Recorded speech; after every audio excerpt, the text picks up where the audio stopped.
If you've ever wondered why some Muslims become violent while others don't, it's a good idea to listen to ex-Muslims discuss their experiences being raised as Muslims. I just watched a video from a former Muslim who was describing the inner conflict he had growing up as a Salafi Muslim in London. Let's go through some of this video. I want to get to the point he makes at the end.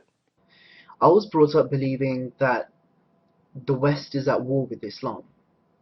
And that because the West is at war with Islam, the West is therefore a legitimate target for attacks. So growing up in London, and I was born and raised in London, growing up in London, I was taught that I was living in enemy territory, that everyone surrounding me was the enemy, that they were out there to get me. Notice he said he was taught that he was in enemy territory. So either his parents or his Muslim leaders were teaching him that the non-Muslims around him were his enemies. Needless to say, viewing everyone around you as your enemy can affect the way you interpret various events.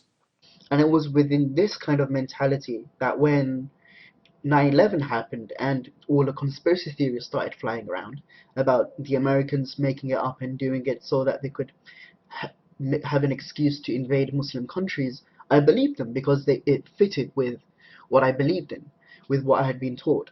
Now, if you view the people around you as the enemies of Muslims, how are you going to interpret the wars in Iraq and Afghanistan?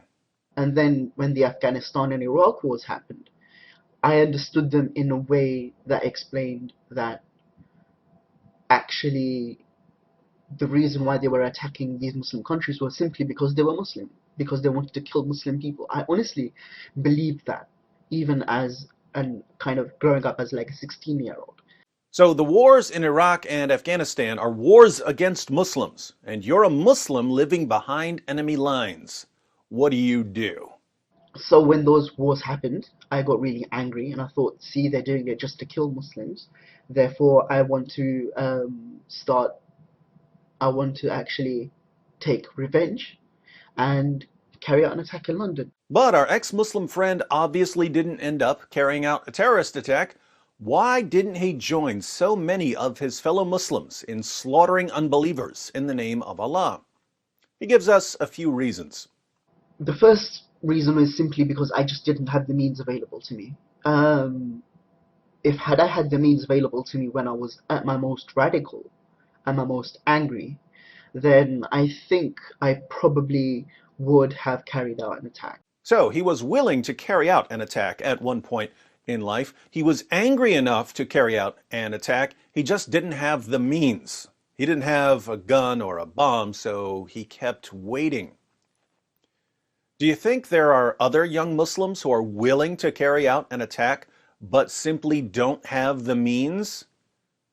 I think so. I also think that you'd better give them some good reasons to reject Islam or at least doubt it before they get the means. Next reason. The second reason was that kind of held me back was the fact that I didn't want to get caught. And I know that sounds silly, but it's a very simple reason. And I wanted to do it kind of properly without getting caught, and I didn't have the means available to kind of do it properly under the radar.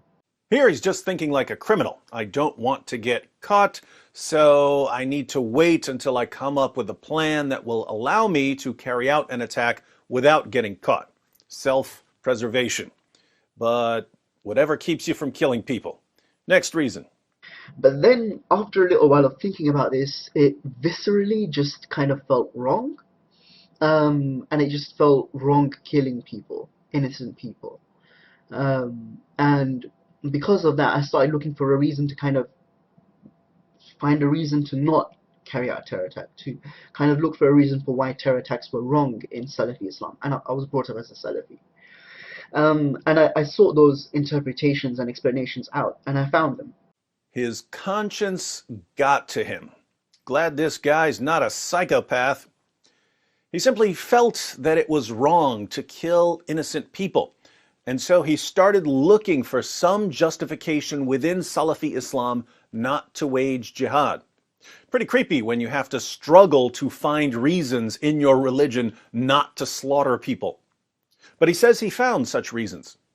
Because you're a British citizen, you have, in effect, an agreement with the British state saying that you will not carry out attacks. Therefore, you should not carry out attacks because carrying out attacks will go against that agreement.